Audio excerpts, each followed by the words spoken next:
ক্যালকাটা ইউনিভার্সিটির আন্ডারে ফোর্থ সেমিস্টারের ছাত্রছাত্রী আছো এবং তোমাদের এডুকেশন অর্থাৎ শিক্ষাবিজ্ঞান সাবজেক্টে অনার্স আছে, তোমাদের জন্য আজকের ক্লাসটা খুবই গুরুত্বপূর্ণ। আজকের ক্লাসে তোমাদের ফোর্থ সেমিস্টার এডুকেশন অনার্সে যে 4টি পেপার পড়তে হবে, এই 4টি পেপারের 100% কমনযোগ্য সাজেশান এবং তোমাদের সিলেবাস নিয়ে আলোচনা করব।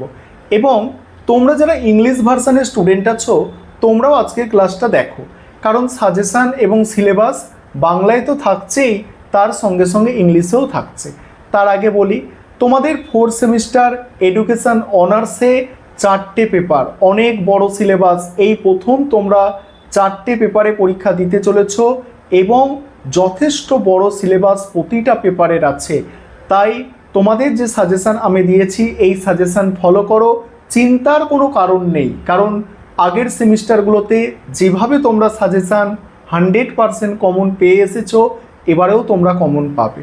এবং সাজেশানে দেখবে আমি এক্সট্রা কিছু প্রশ্ন দিয়েছি। তোমাদের প্রতিটা পেপারে 3টে করে ইউনিট আছে এবং প্রতিটা ইউনিট থেকে আমি 2টো বা খুব বেশি হলে 3টে 10 নম্বরের করে প্রশ্ন দিয়েছি এবং 5 নম্বরেরও তাই 2টো বা 3টে করে প্রশ্ন আছে। সেগুলো হচ্ছে মোস্ট ইম্পর্টেন্ট প্রশ্ন, যেগুলো 3টে করে স্টার দেওয়া আছে এবং বাকি কিছু এক্সট্রা প্রশ্ন দেওয়া আছে। কারণ তোমরা অনার্সের স্টুডেন্ট, সেই কারণে এক্সট্রা প্রশ্ন দেওয়া আছে। এবং যাদের পক্ষে এক্সট্রা প্রশ্ন পড়া চাপের হয়ে যাবে, তোমরা কেবলমাত্র স্টার দেওয়া প্রশ্নগুলোই পড়বে এবং আশা করি ওই স্টার দেওয়া প্রশ্নের মধ্যে থেকেই তোমাদের কমন আসবে। তাও আমি তোমাদের সিলেবাসটা কভার করার জন্য এক্সট্রা প্রশ্ন দিয়ে রেখেছি। চলো এবারে তোমাদের আমি স্ক্রিন রেকর্ডের মাধ্যমে সাজেশান এবং সিলেবাসটা আলোচনা করছি, তোমরা মনোযোগ সহকারে বুঝে নাও। প্রথমে তোমরা সম্পূর্ণ সাজেশানটা দেখে নাও, তারপর তোমাদের সিলেবাস নিয়ে আলোচনা করব। তোমাদের প্রথম paper DSCC 5 paper, educational organisation and planning. 10 নম্বরের প্রশ্ন দেখো, প্রথম ইউনিট থেকে প্রথম প্রশ্ন আছে, সংগঠনের সংজ্ঞা দাও এবং এর নীতিগুলি বিস্তারিত আলোচনা করো। পরের প্রশ্ন, প্রতিষ্ঠান ও সংগঠনের মধ্যে পার্থক্য নিরূপণ করো। যেগুলো স্টার দিয়ে চিহ্নিত করা আছে, এগুলো হচ্ছে অধিক গুরুত্বপূর্ণ প্রশ্ন। এখানে প্রথম ইউনিট থেকে 2টো প্রশ্ন স্টার দিয়ে চিহ্নিত করা আছে, মানে 2টো সব থেকে গুরুত্বপূর্ণ। এছাড়া এক্সট্রা প্রশ্নগুলোও দেওয়া আছে, তোমরা দেখো। এক্সট্রা প্রশ্ন আর আমি পড়ে বলছি না। দেখো, আমি তোমাদের এই 2টো প্রশ্ন নিয়েও সাজেশন তৈরি করতে পারতাম। সেক্ষেত্রে সমস্যা কী হতো, ফোর্থ সেমিস্টার এমনি তোমাদের একটু টাফ ব্যাপার আছে এবং সেখানে যদি তোমরা খুব কম পড়াশোনা করো তাহলে কিন্তু সমস্যা হতে পারে। তাই একটু বেশি প্রশ্ন রেখেছি, মোস্ট ইম্পর্টেন্ট প্রশ্ন আমি স্টার দিয়ে চিহ্নিত করে দিয়েছি। তারপর দেখো 2 নম্বর ইউনিট থেকে প্রথম প্রশ্ন, গ্রন্থাগার ও সময় তালিকার বৈশিষ্ট্যগুলি বিস্তারিত আলোচনা করো। এটা মোস্ট ইম্পর্টেন্ট প্রশ্ন। পরের প্রশ্ন, কর্মশালা এবং পরীক্ষাগারের বৈশিষ্ট্য ও প্রয়োজনীয়তা আলোচনা করো। তারপরের প্রশ্ন, প্রাতিষ্ঠানিক প্লান্টের ধারণা এবং এর উপাদানগুলি সংক্ষেপে আলোচনা করো। এখানেও দেখো খুব কম প্রশ্নই আমি রেখেছি। 3 নম্বর ইউনিট থেকে শিক্ষা পরিকল্পনার ধাপ বা পর্যায়গুলি বিস্তারিত আলোচনা করো, যে প্রশ্নটা মোস্ট ইম্পর্টেন্ট। পরের প্রশ্ন, শিক্ষা পরিকল্পনার প্রকারভেদ আলোচনা করো। তারপরে প্রশ্ন দেখো, তারপরে এখানে 3 নম্বর দাগের যে প্রশ্নটা আছে, এই প্রশ্নটাও খুবই গুরুত্বপূর্ণ, যে শিক্ষা পরিকল্পনার তাৎপর্য বা গুরুত্ব সম্পর্কে লেখো, সামাজিক চাহিদা পূরণে এর ভূমিকা। এবং তারপরে দেখো, পরে আছে 5 নম্বরের প্রশ্ন এই প্রথম পেপার থেকে। এখানে প্রথম প্রশ্ন প্রথম ইউনিট থেকে, সংগঠনের 5টি বৈশিষ্ট্য, সংগঠনের নীতিগুলি সংক্ষেপে লেখো। তারপরে দেখো, তারপর প্রাতিষ্ঠানিক সংগঠনের উপর টিকা, প্রতিষ্ঠান সংগঠনের মধ্যে পার্থক্য। তারপর 2 নম্বর ইউনিটে প্রথম প্রশ্ন হচ্ছে, প্রাতিষ্ঠানিক প্লান্টের ধারণাটি স্পষ্ট করো। শিক্ষা প্রতিষ্ঠানে পরীক্ষাগারের প্রয়োজনীয়তা লেখো, মোস্ট ইম্পর্টেন্ট প্রশ্ন। কর্মশালার বৈশিষ্ট্যগুলি উল্লেখ করো। তারপরে দেখো এক্সট্রা কিছু প্রশ্ন দেওয়া আছে। তারপর 3 নম্বর ইউনিট শিক্ষা পরিকল্পনার প্রধান উদ্দেশ্যগুলি কী কী, শিক্ষা পরিকল্পনার তাৎপর্য বা গুরুত্ব লেখো, শিক্ষা পরিকল্পনার পর্যায়গুলির একটি রূপরেখা দাও।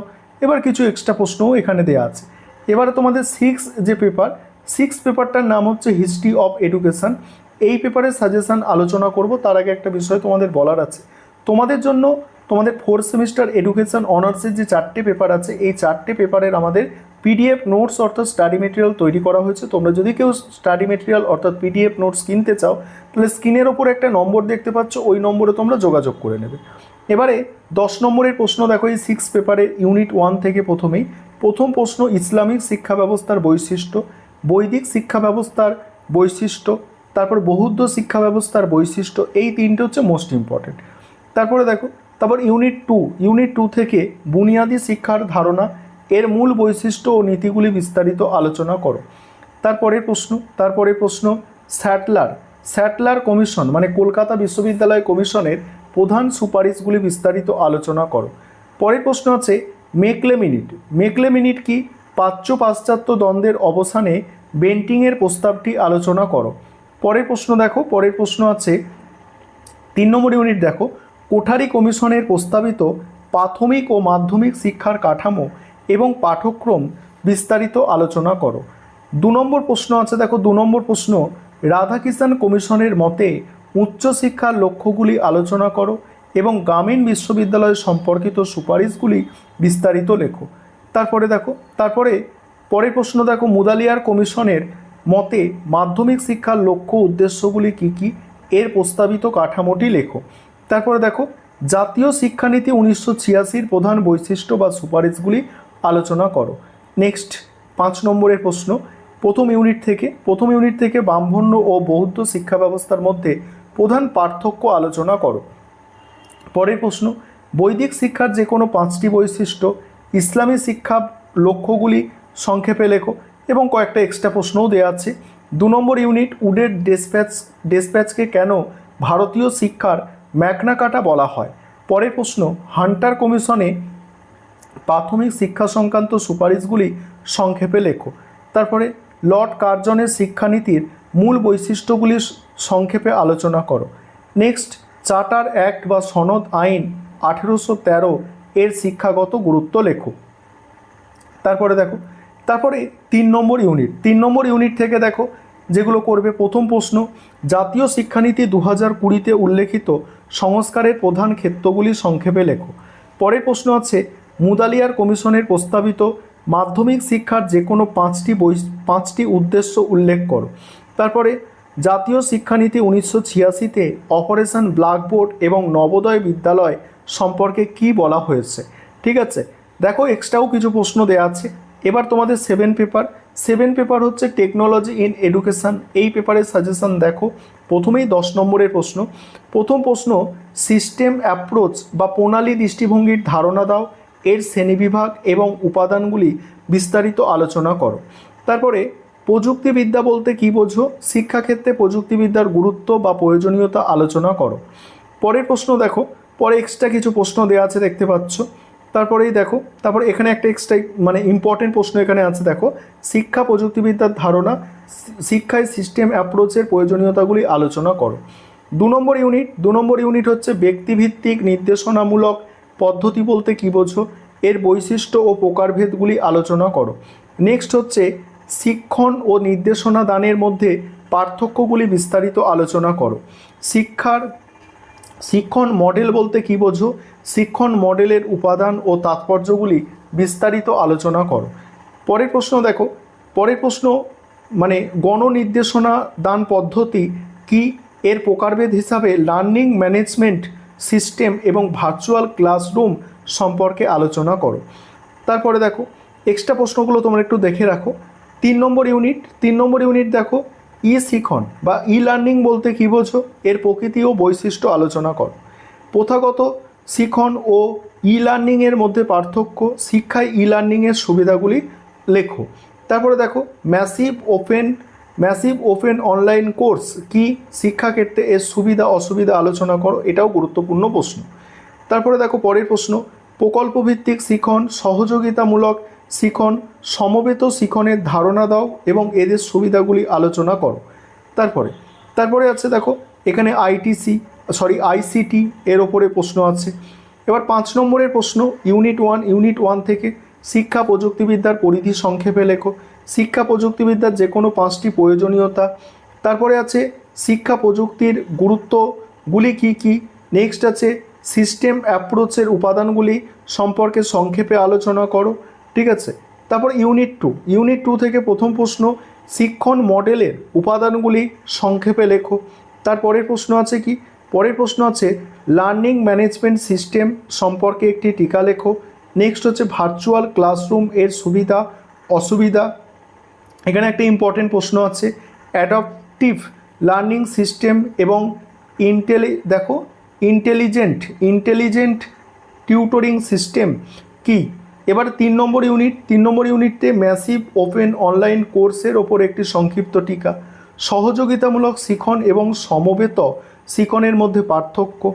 তারপরে প্রশ্ন আছে প্রকল্প ভিত্তিক শিখনের সুবিধা অসুবিধাগুলি কি কি। তারপরে আছে আইসিটি এর 5টি বৈশিষ্ট্য। তারপরে সমবেত শিখনে শিক্ষকের ভূমিকা। এবারে শেষ যে পেপার গ্রেট এডুকেটরদের ওপরে আছে, এই পেপার থেকে সাজেশান তোমরা দেখো। প্রথমেই 10 নম্বরের প্রশ্ন প্রথম ইউনিট থেকে দেখো। প্রথম প্রশ্ন আছে কি জন ডিউইর শিক্ষণ দর্শন এবং তার মতে বিদ্যালয়ের ধারণাটি বিস্তারিত আলোচনা করো। তারপরে শিক্ষণ পদ্ধতির বিশেষ উল্লেখ সহ জন ডিউইর শিক্ষা চিন্তা বা সমস্যা সমাধানের স্তরগুলি বিস্তারিত ব্যাখ্যা করো। তারপরে আছে কি শিক্ষার ক্লাসরুমের প্রকৃতিবাদের ধারণা দাও, তার মতে শিক্ষার লক্ষ্য পাঠ্যক্রম ও শিক্ষণ পদ্ধতি আলোচনা করো। তারপরে দেখো কয়েকটা এক্সট্রা প্রশ্ন দেওয়া আছে, দেখে নাও। তারপরে ইউনিট টু আছে স্বামী বিবেকানন্দের শিক্ষা দর্শন সম্পর্কে আলোচনা করো, তার মতে শিক্ষার লক্ষ্য পাঠ্যক্রম এবং শিক্ষণ পদ্ধতি উল্লেখ করো। তারপরে রবীন্দ্রনাথ ঠাকুরের শিক্ষা দর্শন বিস্তারিত আলোচনা করো, তার শিক্ষা চিন্তার ক্ষেত্রে বিশ্বভারতীর অবদান ব্যাখ্যা করো। তারপরে জনশিক্ষা ও নারী শিক্ষা সম্পর্কে স্বামী বিবেকানন্দের ধারণা বিস্তারিত আলোচনা করো। তারপর দেখো এক্সট্রা কয়েকটা প্রশ্ন দেওয়া আছে। তারপর 3 নম্বর ইউনিট থেকে প্রথম প্রশ্ন আছে মানব উন্নয়নে শিক্ষার ভূমিকা ও প্রয়োজনীয়তা সম্পর্কে অমর্ত্য সেনের দৃষ্টিভঙ্গি বিস্তারিত আলোচনা করো। তারপরে নেল লোডিংস এর মতে শিক্ষাক্ষেত্রে পরিচর্যার বিষয়ক নৈতিকতার ধারণাটি বিস্তারিতভাবে স্পষ্ট করো। নেক্সট ডক্টর এপিজে আব্দুল কালামের শিক্ষা দর্শন আলোচনা করো, শিক্ষার পাঠ্যক্রম ও শিক্ষণ পদ্ধতি সম্পর্কে তার ধারণা উল্লেখ করো। তারপরে হচ্ছে অর্থনীতি ও শিক্ষার সংযোগ সম্পর্কে অমর্ত্য সেনের দৃষ্টিভঙ্গি বিস্তারিত আলোচনা করো। এক্সট্রা কিছু প্রশ্ন আছে। 5 নম্বরের প্রশ্ন এবারে দেখো রুশোর নেতিবাচক শিক্ষার ধারণাটি সংক্ষেপে লেখো। তারপর ইভান ইলিচের বিদ্যালয় বহির্ভূত শিক্ষার ধারণা ইম্পর্টেন্ট প্রশ্ন। জন ডিউইর মতে বিদ্যালয়ের ধারণাটি কি। তারপর দেখো ইভান ইলিচের মতে বন্ধুত্বপূর্ণ সমাজ গঠনের বর্ণনা দাও। নেক্সট ইউনিট 2 থেকে দেখো নারী শিক্ষা প্রসঙ্গে স্বামী বিবেকানন্দের ধারণা সংক্ষেপে আলোচনা করো। বর্তমান সময়ে বেগম রোকেয়ার শিক্ষা দর্শনের প্রাসঙ্গিকতা উল্লেখ করো। নেক্সট আছে বিশ্বভারতী বিশ্ববিদ্যালয় স্থাপনের লক্ষ্য উদ্দেশ্যগুলি আলোচনা করো। নেক্সট আছে দেখো 3 নম্বর ইউনিট থেকে দেখো 3 নম্বর ইউনিট থেকে প্রথম প্রশ্ন আছে নেল লোডিংস এর মতে শিক্ষার লক্ষ্যগুলি সংক্ষেপে আলোচনা করো। নেক্সট আছে অমর্ত্য সেনের মতে অর্থনীতি ও শিক্ষার সংযোগ সংক্ষেপে ব্যাখ্যা করো। নেতৃত্ব ও দায়বদ্ধতা কিভাবে দেশের অগ্রগতিতে সাহায্য করে সে বিষয়ে ডক্টর কালামের ধারণা। তারপর দেখো বাকি কোশ্চেনগুলো দেখো এবং সিলেবাস। এবার সিলেবাস তোমরা দেখে নাও। সিলেবাসটা সুন্দর করে তোমাদের জন্য সাজিয়ে দেওয়া হয়েছে, দুটো ভাষায় একদম লিখে দেওয়া হয়েছে এবং সুন্দর করে সাজানো হয়েছে যাতে তোমরা সহজে বুঝতে পারো। আমি স্ক্রল করে যাচ্ছি, সিলেবাসটা দেখো। এবং তোমাদের যাদের স্টাডি মেটেরিয়াল কেনার দরকার আছে বলে মনে করছো তোমরা যত তাড়াতাড়ি পারো যোগাযোগ করে আমাদের থেকে স্টাডি মেটেরিয়াল পারচেস করে নিতে পারো। এবং তোমাদের সিলেবাস যথেষ্ট বড়, তাই প্রথম থেকেই তোমাদের পড়াশোনা শুরু করতে হবে। দেখো তোমাদের সিলেবাস, এটা হচ্ছে তোমাদের সিলেবাস এবং সুন্দর করে দেখো তোমাদের টাইপ করে দেওয়া হয়েছে এবং দুটো ভাষাই দেওয়া আছে যাতে বুঝতে সুবিধা হয়। এবং 8 পেপারের এটা সিলেবাস আছে, এটা 8 পেপারের যেসব থিঙ্কারের নাম আছে বা এডুকেটরের নাম আছে দেখতে পাচ্ছ। ঠিক আছে, এই হচ্ছে তোমাদের সিলেবাস এবং সাজেশান।